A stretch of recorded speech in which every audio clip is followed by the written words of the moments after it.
조용히 숨을 고르시고 잠시 귀를 기울여 보십시오. 우리는 매일 수많은 사람 속에서 살지만 정작 누구와 함께 한자리에 앉아 있는지는 깊이 묻지 않고 살아갑니다. 오늘 이 시간 한 스님의 고요한 산중 이야기 속에서 우리는 사람보다 더 맑은 벗, 말보다 더 깊은 동행을 만나게 될지도 모릅니다. 바람과 함께 앉고 달과 마주하고 한 잔의 차와 자기 자신과 조용히 같이 앉는 시간. 지금부터 법정 스님의 누구와 함께 자리를 같이 하랴. 그 고요한 사유 속으로 함께 들어가 보겠습니다. 허균의 시비 앞에서 서쪽 창으로 비쳐드는 오후의 햇살이 아늑하고 정다운 11월. 창밖으로 가랑잎 휘몰아가는 바람소리가 내 손등에 살갗처럼 까슬까슬하다. 숲에 빈 가지가 늘어가고 개울가에 얼음이 얼기 시작하면 바빠진다. 아궁이와 난로에 지필 장작을 패서 처마 밑에 들이고 고추밭에 얼어서 시든 고추대도 뽑아내야 한다. 서릿바람에 허리가 꺾여 어지러운 뜰가의 해바라기 때도 낫으로 베어내고 밤송이를 주워다가 쥐구멍도 몇 군데 막을 일이 내 일손을 기다리고 있다. 날씨가 추워지면 들쥐들이 집 안으로 들어오려고 한다. 해가 기울어 뜰에 찬 그늘이 내릴 때 개울물 소리는 한층 시리게 들려온다. 아궁이에서 군불이 타는 동안 등잔에 기름을 채우고 램프에 등피를 닦아둔다. 이제는 밤으로 등불이 정답게 여겨지는 계절이 되었다. 등잔의 심지를 손질하다가 남쪽으로 날아가는 기러기 떼 소리를 들었다. 산에서 사는 사람들은 이맘때가 되면 감성의 줄이 팽팽하게 조여지고 귀가 아주 밝아진다. 가지에서 뚝하고 나뭇잎 떨어지는 소리도 들리고 숲속에서 짐승의 푸석거리는 소리도 귀에 들어온다. 요즘 나는 등잔불 아래서 허균의 한정록을 다시 펼쳐들고 옛사람들이 자연과 가까이 하며 조촐하게 살던 안빈낙도의 삶을 음미하고 있다. 몇 해 전에 이 책을 처음 읽고 나서부터 허균을 좋아하게 되었다. 우선 사나이다운 그의 기상과 독서량에 압도되었고 임진왜란을 전후한 파란만장한 생애가 불우했던 지난 왕조사를 되돌아보게 했다. 어느 시대이고 귀재들은 현실에서 받아들여지지 않았다. 얼마 전에 허균의 유적지를 돌아보았다. 강릉에서 주문진 쪽으로 뚫린 7번 국도를 가끔 내왕하면서 명주군 현재는 강릉시로 흡수. 사천면에서 그의 시비 안내판을 보고도 스치고 지나쳤는데 그날은 마음 먹고 찾아갔었다. 시비는 왼쪽으로 멀리 동해 바다가 내다보이는 소나무 숲 언덕에 세워져 있었다. 1983년 국문학자들이 주축이 된 전국 시가비 건립 동호회가 주관하여 허씨 문중의 도움을 받아 세운 것으로 기록되어 있었다. 허균의 외가 애일당이 바로 이 언덕 아래 있었다. 지금도 그 마을 이름으로 남아있다. 허균이 1569년 여기에서 태어나 젊은 시절 꿈을 키우면서 살았고 임진왜란 때에 잠시 어머니를 모시고 머물던 곳이 또한 이곳이다. 경포대 가까운 초당마을에 지금은 주인이 바뀌었지만 그 집안의 본가가 남아있다. 외란을 전후하여 허균에게는 불운이 닥친다. 20세 때 그에게 많은 영향을 끼친 둘째 형이 죽고 그 이듬해에는 누이 난설원이 세상을 떠난다. 24세 4월에 임진왜란이 일어나고 7월에 첫 아들을 낳았지만 피난통에 산후조리를 제대로 못해 사랑하는 부인이 22살의 꽃다운 나이로 죽는다. 아이도 뒤따라 죽었다. 상처받은 사람이 찾아갈 곳이 어디겠는가. 고향 땅일 수밖에 없다. 그해 가을, 이곳 애일 땅에 내려와 어머니를 모시고 지낸다. 오대산에서 뻗어나온 나지막한 이 산줄기가 교산인데 허균은 이를 자신의 아호로 삼았다. 교산 시비는 그의 누실명이란 글에서 몇 구절 뽑아 옮겨 놓았다. 누실명의 전문은 위대한 한국인 시리즈 중 이이화의허 균의 번역으로 실려 있는데 몇 군데 표현을 고치면 다음과 같다. 남쪽으로 2개의 창문이 있는 손바닥만한 방 안. 한낮에 햇볕 내려 쪼이니 밝고도 따뜻하다. 집에 벽은 있으나 책만 그득하고 낡은 배잔방이 하나 걸친 이 몸. 예전 술 심부름하던 선비와 짝이 되었네. 차 반 사발 마시고 향 한같이 피워두고 볕을 버리고 묻혀 살며 천지 고금을 마음대로 넘나든다. 사람들은 누추한 방에서 어떻게 사나 하지만 내 둘러보니 신선 사는 곳이 바로 여기로다. 마음과 몸 편안한데 누가 더럽다 하는가. 참으로 더러운 것은 몸과 명예가 썩어버린 것. 옛 현인도 지게문을 쑥대로 엮어 살았고 옛 시인도 떼담집에서 살았다네. 군자가 사는 곳을 어찌 누추하다 하는가. 이 글에서도 우리는 허균에 넘치는 패기와 당당한 기계를 엿볼 수 있다. 참으로 더럽고 누추한 것은 거처에 있지 않고 몸과 이름을 함부로 파는 그 처신에 있다. 집의 가치는 그 크기나 실내 장식 또는 가구 등 외형에 있는 것이 아니라 그 안에서 사는 주인의 인품에 달린 것이다. 옛글에 기린주처 시명당이란 구절이 있는데 명당이란 산 좋고 물 좋은 좌청룡 우백호의 그런 지형이나 지세에 있지 않고 어진 사람이 사는 그곳이 바로 명당이란 말이다. 산이 높지 않아도 신선이 살면 명산이 되고 물이 깊지 않아도 용이 있으면 신령스러운 것이다.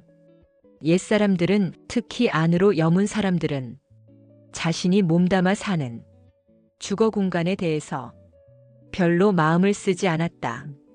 손바닥만한 방이 됐건 돛방만한 방이 됐건 또는 개딱지 같은 집일지라도 마다하지 않고 주어진 비좁은 공간에서 사람의 도리를 배우고 익히면서 삶을 조촐히 누릴 줄 알았다. 수십억짜리 호화저택에 살아야만 성공한 인생으로 착각한 후예들이 있다면 이와 같은 옛 거울에 오늘의 자신을 비춰볼 수 있어야 한다. 과연 이런 집에서 살아도 양심에 거리낌이 없는가. 호화로운 저택만큼 자신의 속사람도 제대로 여물었는가. 그 시대의 귀재여 저항아인 허균은 주변의 시기를 받아 몇 차례 탄핵을 받고 그때마다 관직에서 물러나지만 그의 신념에는 조금도 흔들림이 없다. 내가 세상과 어긋나 죽거나 살거나 얻거나 잃거나 간에 내 마음에는 조금도 거리낌이 없습니다. 내가 오늘날 미움을 받아 여러 번 명예를 더럽혔다고 탄핵을 받았지만 내게는 한 점의 동요도 없습니다. 어찌 이런 일로 내 정신을 상하게 하겠습니까? 한 친구에게 보낸 편지의 구절이다. 그는 광해군 10년 영모를 꾸몄다 하여 처형된다. 그의 나이 50세 때다. 허균은 2차례나 북경에 사신으로 따라가 가재를 털어 4,000권이나 되는 많은 책을 구해온다. 그의 탐구 정신과 방대한 독서량의 원천이 여기에 있다. 한정록의 서문에서 그는 이렇게 적고 있다. 이 다음 언젠가 숲 아래에서 속세와 인연을 끊고 세상을 버린 선비를 만나게 될 때 이 책을 꺼내어 서로 즐겨 읽는다면 내 타고난 인간의 본성을 이해하게 될 것이다. 등잔에 기름을 채우고 허균이 엮은 한정록에는 왕휘지에 대한 일화가 몇 가지 실려 있다. 중국 동진 때의 서예가로 그는 저 유명한 왕희지의 다섯째 아들이다. 그는 산음에서 살았다. 밤에 큰 눈이 내렸는데 한밤중 잠에서 깨어나 창문을 열자 사방은 눈에 덮여 온통 흰빛이었다. 그는 일어나서 뜰을 거닐며 좌사에 초은실을 외다가 갑자기 한 친구 생각이 났다. 이때 그 친구는 멀리 섬계라는 곳에 살았는데 서둘러 작은 배를 타고 밤새 저어가서 날이 샐 무렵 친구 집 문전에 당도했다. 그러나 그는 무슨 생각에선지 친구를 부르지 않고 그 길로 돌아서고 말았다. 어떤 사람이 이상하게 여기고 그 까닭을 묻자 그는 이렇게 대답했다. 내가 흥이 나서 친구를 찾아왔다가 흥이 다해 돌아가는데 어찌 꼭 친구를 만나야만 하겠는가. 흥이란 즐겁고 좋아서 저절로 일어나는 감정이다. 그렇기 때문에 흥은 합리적이고 이해타산적인 득실이 아니다. 그때 그곳에서 문득 일어나는 순수한 감정이 소중할 따름이다.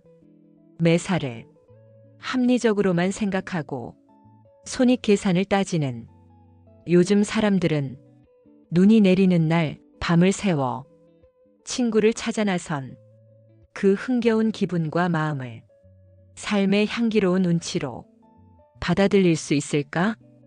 그때 만약 친구 집 문을 두드려 친구와 마주하고 담소를 나누며 아침을 얻어먹고 돌아왔다면 그 흥은 많이 줄어들고 말았을 것이다. 시와 산문의 세계가 다른 점이 바로 이런 데에 있다. 왕휘지가 서울을 떠나 시골에 있을 때다. 그 전부터 환이라는 사람이 피리의 명인이라는 소문은 들었지만 서로 만나지 못했는데 때마침 수레를 타고 둑 위로 지나가는 그를 보았다.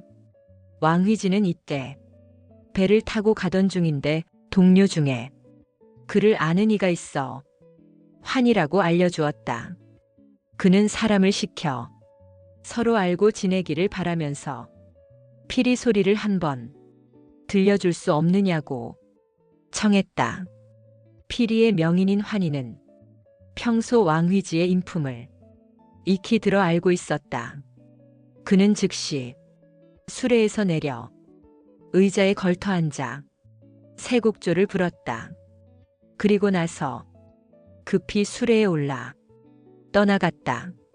이와 같이 나그네와 주인은 한마디도 나누지 않았다.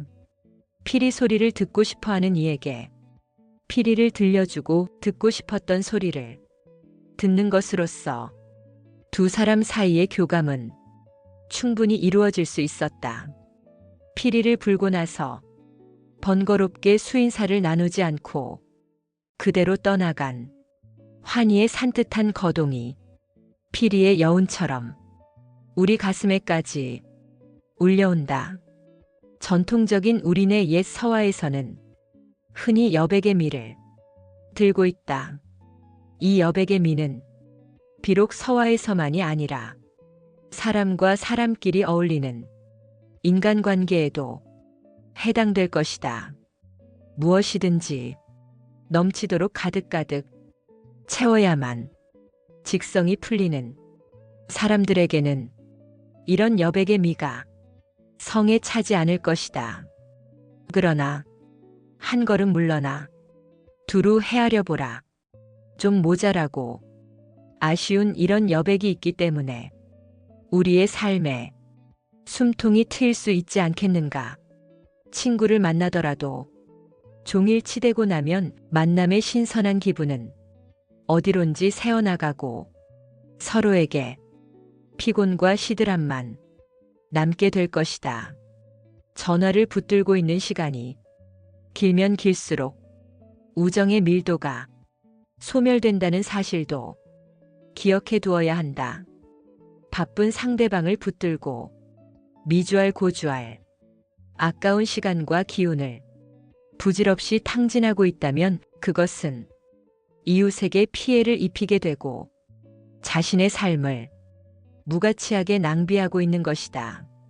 바람직한 인간관계에는 그리움과 아쉬움이 받쳐주어야 한다. 덜 채워진 그 여백으로 인해 보다 살뜰해질 수 있고 그 관계는 항상 생동감이 감돌아 오랜 세월을 두고 지속될 수 있다. 등잔에 기름을 가득 채웠더니 심지를 줄여도 자꾸만 불꽃이 올라와 펄럭거린다.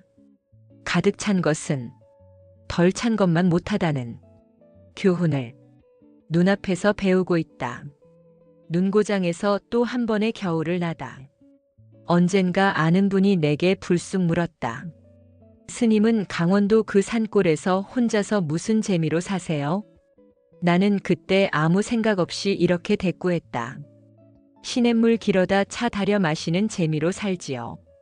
무심히 뱉은 말이지만 이 말 속에 내 조촐한 살림살이가 함축되어 있을 것이다. 올 겨울은 눈고장에도 눈이 별로 내리지 않았다. 그 이름도 생소한 기설제까지 지냈다는데도 눈은 내리지 않았다. 이 고장 사람들 말로는 이런 일은 30년 이래 처음 있는 일이라고 한다. 겨울철이면 눈치는 일이 고된 일과였는데 올해는 눈치는 데 쓰이는 가래가 할 일이 없어 눈 대신 개울에서 깨놓은 얼음덩이를 치우는 데 쓰였다. 농사 짓는 사람들은 벌써부터 물 걱정이다.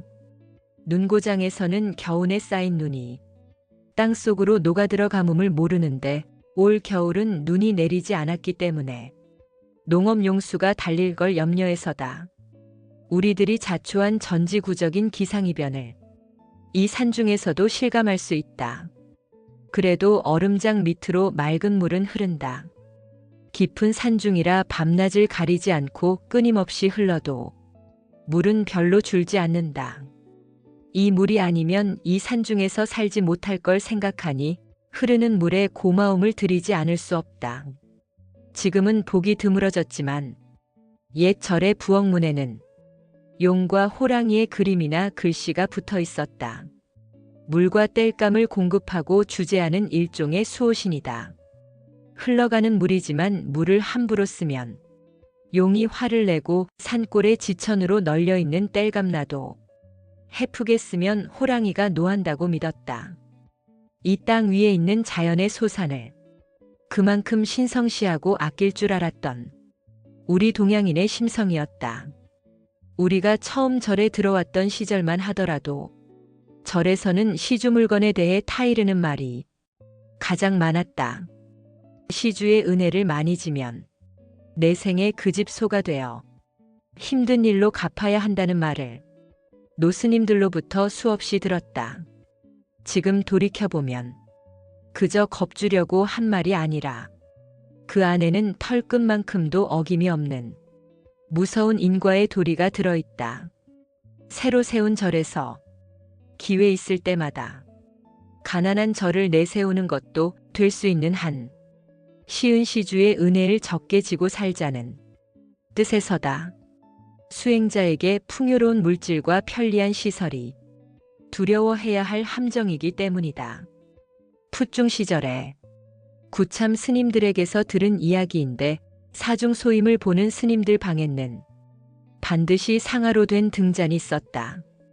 공과 사가 분명해서 사중 일을 볼 때는 사중 등잔을 켜고 개인 일을 볼 때는 개인 등잔을 켰다.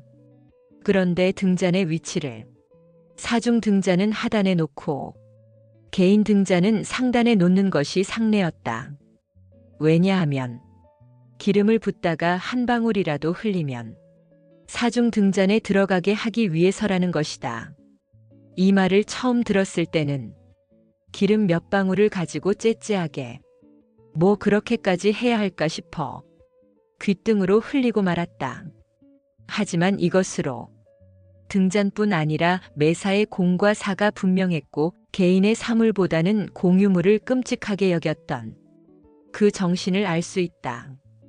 이와 같은 정신으로 조선조의 갖은 박해 속에서도 오랜 세월 절이 유지되어 올 수 있었고 또한 이런 점이 청정한 승가의 정신이기도 했다.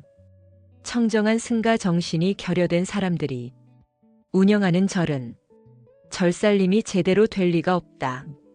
누구누구라고 그 이름을 들출 것도 없이 절 재산을 개인의 재산처럼 부당하게 소비하고 탕진한 사람들의 말로는 하나같이 비참하다. 인과의 도리가 어김없음을 시은이 얼마나 무서운가를 우리 눈앞에 보여주고 있다.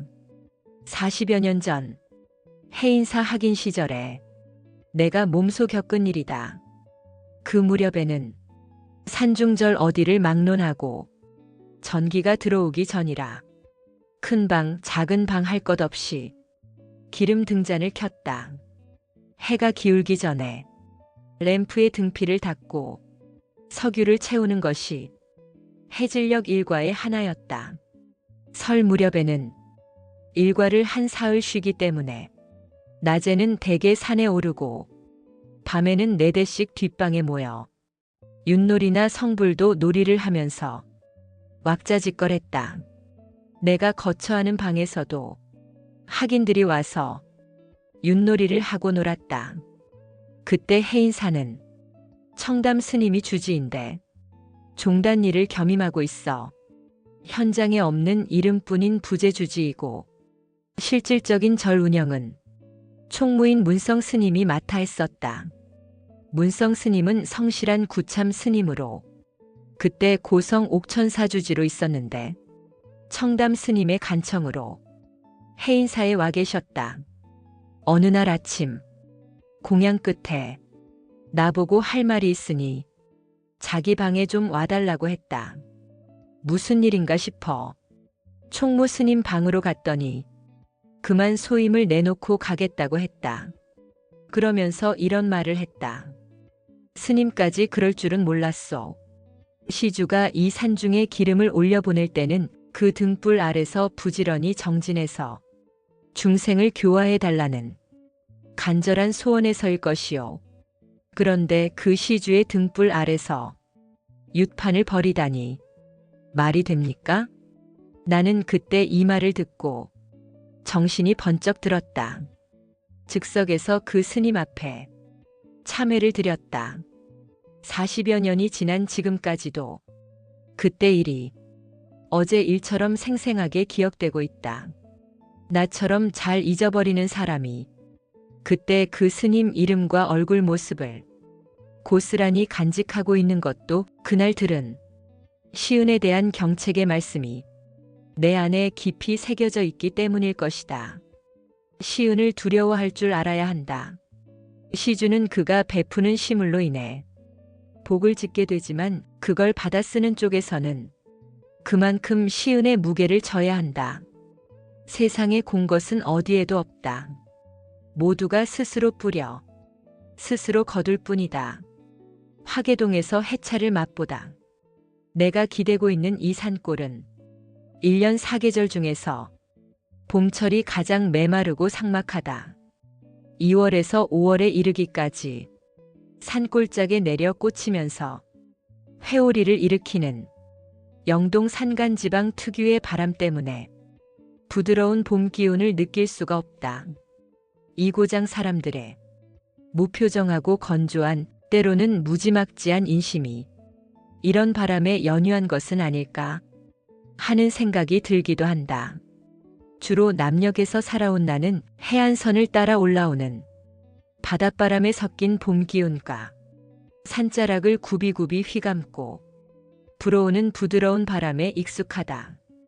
그러기 때문에 산골짝을 훑으며 휘젓는 거친 회오리는 낯설기만 하다. 3, 4월은 오두막을 자주 비우고 남쪽으로 떠도는 이유 또한 여기에 있다. 엊그제는 지리산 자락에 있는 다원을 여기저기 어슬렁거렸다. 고구절을 전후한 요즘이 한창 첫물차를 딸 때다. 우리나라에서 맨 처음으로 차나무를 심고 가꾸어온 연고지답게 쌍계사가 있는 화계동 일대에는 근래 많은 차밭이 조성되어 있다. 40여 년 전 내가 이 골짜기에서 살 때는 야생 차나무 외에 다원은 따로 없었다. 그 무렵에는 절에서 차를 마시는 스님들도 아주 드물었다. 요즘에 견주어 보면 말 그대로 금석지감 이든다. 경사진 차밭에서 3355 아주머니들이 흰 수건을 쓰고 차를 따는 모습은 참으로 아름답다. 그 어떤 일보다도 보기 좋은 풍경이다. 차를 따는 그 모습이 결코 노동으로 보이지 않는다. 저만치서 바라보면 다른 세상 사람들이 차밭에 내려와 진양조 가락에 너울너울 춤을 추는 것 같다. 야생차라고 해서 다 좋을 수는 없다. 차나무도 생명체이기 때문에 생육에 따른 알맞은 토양과 기상이 받쳐주어야 제대로 된 맛과 향기와 빛을 지닐 수 있다. 세계적으로 이름난 차의 산지에 가서 보면 기온차가 심한 고지에서 생산된 차를 으뜸으로 친다. 동인도 다즐링에서는 표고 900에서 2400m의 고지에서 차를 수확한다. 해발 8600m의 칸첸중과 히말라야 장엄한 설산을 배경으로 차를 따고 있는 모습은 이 세상 풍경 같지 않다. 나는 몇 해 전 그곳을 여행하면서 차 따는 풍경을 하루 종일 바라보았다. 설산 앞에서 안복을 누리던 그때의 기억이 지금도 풋풋하게 간직되어 있다. 그곳에서는 주로 홍차를 만드는데 차의 수확 기간이 1년 중 약 200일이다. 이 가운데서 가장 뛰어난 고급 차는 봄, 여름, 가을 중에서도 각기 10일밖에 안 되는 짧은 기간에 채취된 어린 잎으로 만든다. 뉴델리의 네타지 수바시 거리에 있는 앞키 파산드 AAP 키 PASAND는 세계적으로 이름난 고급 홍차 판매점이다. 이 가게에 있는 차 감정이는 와인의 세계에서 말하는 와인 테이스터와 비교할 만하다. 이 가게에서는 고급 홍차만을 선별해 놓았는데 그 종류와 브랜드가 아주 다양해서 20여 종이나 된다. 가게 주인이 가장 향기로운 차로 권한 스프링 버즈는 그 맛과 향기에 눈이 번쩍 띄었다. 아, 이게 바로 히말라야의 맛이요 향기로구나 싶었다. 내 생애 중에서 처음으로 마주친 좋은 홍차였다. 이런 차는 아무것도 가미하지 않고 스트레이트로 마셔야 한다. 우리가 익숙하게 마시는 향기로운 녹차에 가까운 맛이다.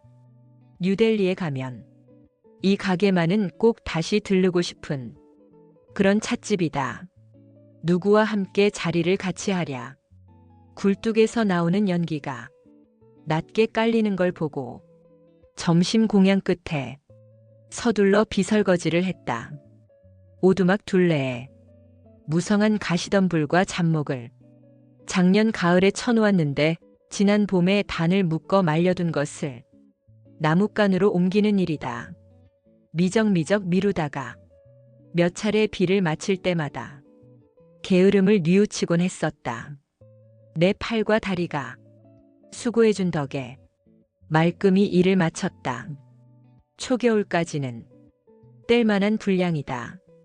땀에 전 옷을 개울가에 나가 빨아서 널고 물 데워서 목욕도 했다. 내친 김에 얼기설기대를 엮어 만든 침상을 방 안에 들여놓았다.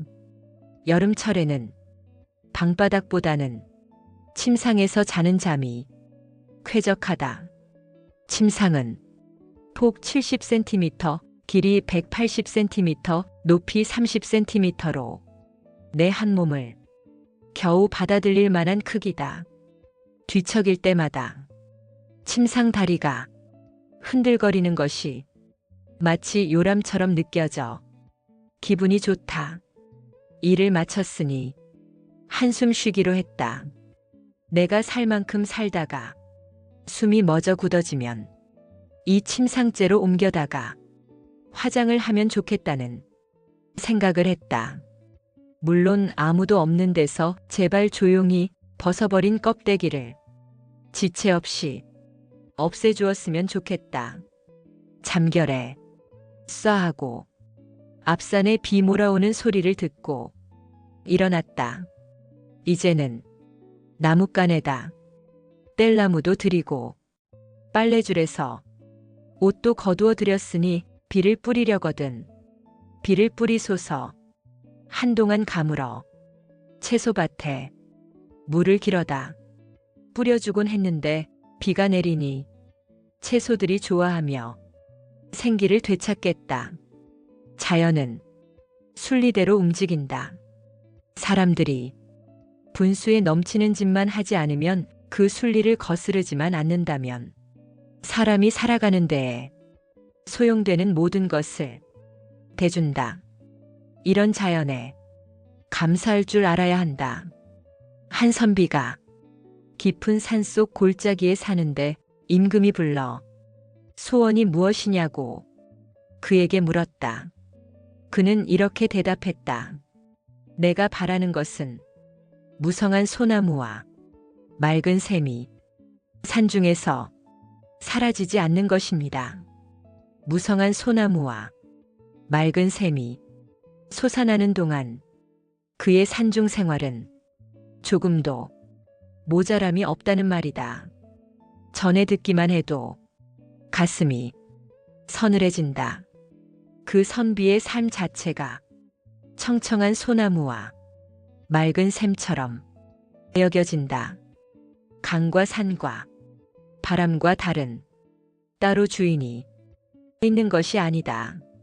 세속적인 욕심을 떠난 맑고 한가로운 사람이면 누구나 그 주인이 될 수 있다. 사물을 볼 수 있는 눈이 있고 받아들일 수 있는 가슴이 열린 사람이라면 어디서나 강산과 풍월에 주인 노릇을 할 수 있다. 내가 가끔 들르는 한 스님의 방에는 텅 빈 벽에 여수동자라는 편액이 걸려 있다. 까만 바탕에 흰 글씨로 음각된 이 편액이 그 방에 들어설 때마다 말없이 반겨주는 듯하다. 누구와 함께 자리를 같이 하랴. 그 방 주인의 맑은 인품을 대변해 주는 것 같아. 나는 나무판에 새긴 이 편액을 대할 때마다 미소를 머금게 된다. 옛글 하시어림에 보면 사원에라는 사람은 함부로 사람을 사귀지 않아 잡스런 손님이 그 집을 드나들지 않았다. 그는 혼자서 차나 술잔을 들면서 이렇게 말했다고 한다. 내 방을 드나드는 것은 오로지 맑은 바람뿐이요. 나와 마주 앉아 대작하는 이는 밝은 달뿐이다. 청풍과 명월로서 벗을 삼았다니 아무나 가까이 할 수 없는 그런 사람이었던 모양이다. 이런 사람은 우리가 그를 가까이 하기보다는 그 나름의 삶을 지켜보는 것만으로도 우리에게 청량감을 준다. 무례하게 끈적거리고 추근대는 요즘 같은 세태이기에 그런 존재는 그 자체만으로도 이웃에게 맑은 바람과 밝은 달 구실을 하고 있다. 누구와 함께 자리를 같이 하려고 써붙인 방에는 찻잔이 3개뿐이다. 세 사람을 넘으면 차 마실 분위기가 아니기 때문이다. 나는 이 산 중에서 누구와 함께 자리를 같이 하는가 스스로 물어본다. 사람은 나 하나만으로 충분하니까 사람과 자리를 같이 할 일은 없다. 맑은 바람과 밝은 달과 흰 구름, 시냇물은 산을 이루고 있는 배경이므로 자리를 같이 하고 안 하고의 문제가 아니다. 눈으로 보고 귀로 듣고 살갗으로 느끼고 가슴으로 받아들이면 된다. 처마 끝 모서리에 박새가 3군데나 집을 지었다.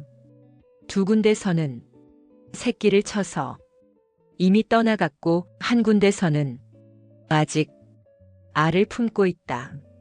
머지않아 이 둥지에서도 새끼를 쳐서 날아갈 것이다. 박새는 그 성미가 까다롭지 않아 아무 데서나 알을 품는다. 겨울철에는 먹을 게 없어 모이를 뿌려주지만 여름철에는 숲에 먹이가 풍부해서 따로 먹이를 주지 않아도 된다. 박새는 가끔 오두막에 창구멍을 뚫어 놓는다. 창에 붙어 있는 벌레를 쪼느라고 그러는지 심심해서 그러는지 모르겠다. 일거리를 장만해 주지 말라고 타이르지만 말귀를 알아듣지 못한다. 그래도 부잡스런 아이들이 절에 제 엄마를 따라와 창구멍을 마구 뚫어놓고 가는 것과는 비교될 수 없다. 산토끼가 뒷격 달의 넝쿨 아래서 산다. 어둠이 내릴 무렵이면 뜰에 나와 어정거리다가 내가 문을 열고 나가면 놀라서 저만치 달아난다. 놀라지 말라고 달래지만 길이 들지 않는다.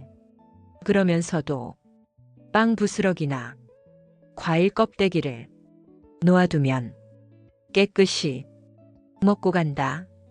바위 곁에 싸놓은 토끼똥을 보면 어린 새끼도 끼어 있다. 그중 다람쥐는 나하고 많이 친해졌다. 헌식돌에 먹이를 놓아주면 내가 곁에 지켜 서 있는데도 피하지 않고 와서 먹는다. 밖에 나갔다가 빈집에 돌아오면 짹짹거리면서 나를 반겨준다. 기특하다. 누구와 함께 자리를 같이 할 것인가. 유유상종 살아있는 것들은 끼리끼리 어울린다. 그러니 자리를 같이 하는 그 상대가 그의 한 분신임을 알아야 한다. 당신은 누구와 함께 자리를 같이 하는가? 오늘 우리는 누구와 함께 자리를 같이 했습니까? 바쁘다는 이유로, 관계라는 이름으로, 의무라는 명목으로 마주 앉았던 수많은 자리들 속에서 정작 내 마음은 어디에 앉아 있었는지 가끔은 잊고 살아갑니다. 스님은 말없이 이렇게 묻고 계십니다. 사람보다 더 맑은 벗은 없는지, 욕심보다 더 고요한 동행은 없는지, 지금 당신이 함께 앉아 있는 존재는 과연 당신의 삶을 맑게 하고 있는지 말입니다. 오늘 밤 잠들기 전 당신 스스로에게 이 한 가지 질문만 조용히 건네보시기 바랍니다. 나는 지금 누구와 함께 자리를 같이 하고 있는가? 지금까지 자비연등이었습니다. 이 고요한 울림이 당신의 내일을 조금 더 맑게 비추기를 진심으로 발언합니다.